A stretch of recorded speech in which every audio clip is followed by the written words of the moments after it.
for Kooyong. Are there any statements? The member for Holt. The member for Holt.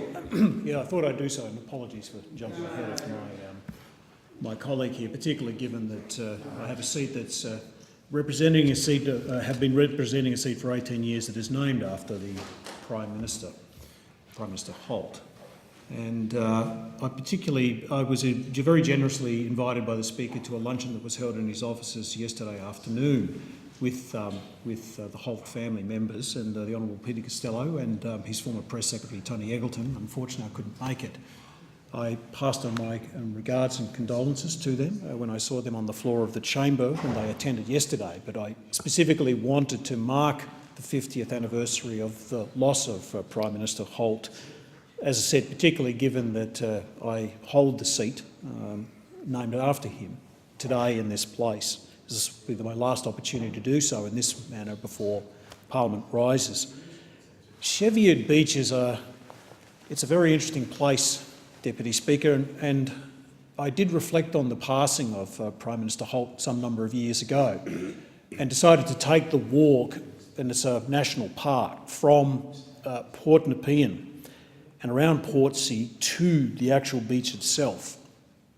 And it is, even on a calm day, you can see that it is a challenging place, even for an experienced swimmer to be swimming in. And even on that day that I was there observing the place where the Prime Minister was taken, it's a forbidding and a challenging place in many ways, and probably there's a lot of tumult and roiling of the water, which is, when you read the police report, the Victorian Police and the Federal Police report, which is challenging reading for anybody, on the disappearance of Prime Minister Holt, you could see how dangerous the place was, but it's sort of like it was an encapsulation of the tumult of the times. There was a very good article written by Tony Wright from The Age that I read the other day, which I think when people reflect on the Prime Minister, it was such a turbulent time. Some would say that the period of time that we are in at the present period of time is turbulent, but it was particularly turbulent in Australia with the cultural eddies and flows that occurred as a consequence of the Vietnam War and the increasing public opposition to the Vietnam War. There were so many societal and social changes that were occurring that the Prime Minister Holt was part of. So in some extent, with the transition from former Prime Minister Menzies to Prime Minister Holt, it marked an epoch of change in Australia's political history and Australia's cultural history, very much leading to, I think, the elevation of Prime Minister Whitlam in 1972, after narrowly failing to win the 1969 election.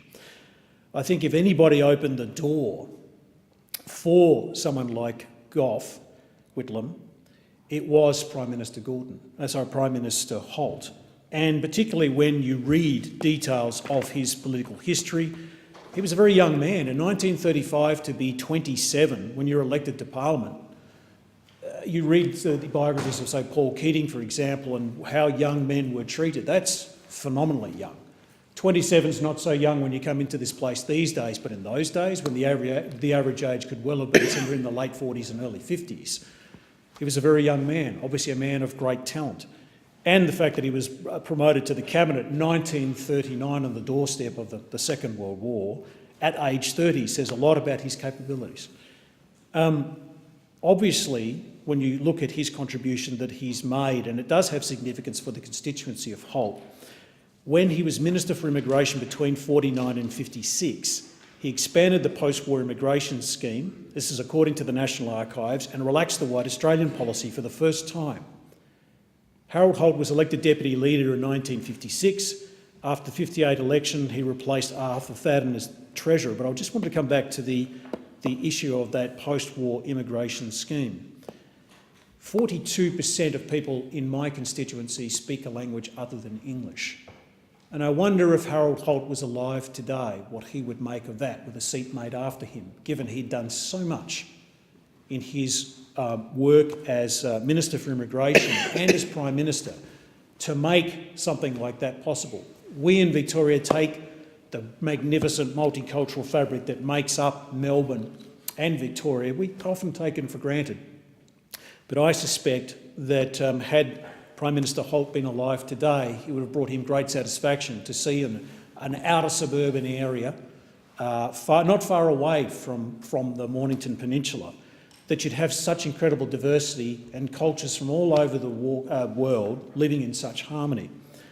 The other thing I'd say is particularly refer to his role as Treasurer when he oversaw the creation of the decimal Australian dollar, and I do recall that did meet with some resistance, not particularly from Prime Minister Menzies, who wanted to call it the Royal. But as I said, he was such a pivotal figure in pivoting away from the Menzian era to a more progressive, more open, more enlightened Australia, which, as I point out again, in terms of the arc of how trajectory in Australian political history moved from that Menzian era to Gough, the era of Gough, and the substantial, profound social changes that happened.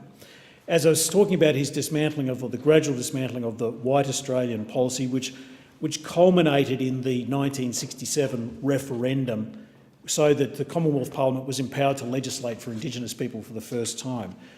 Others have spoken about the involvement in the Vietnam War, and I would just make a note that these times were troublesome for Australian policymakers that were reflecting on challenges in Asia and how that might impact on Australia. And I would make comments that I know that there have been some comments made about Prime Minister Holt. It would have been a challenging set of circumstances for any Prime Minister at that period of time, with the pressures that he would have faced to have made decisions in terms of Australia's role in the war in Vietnam.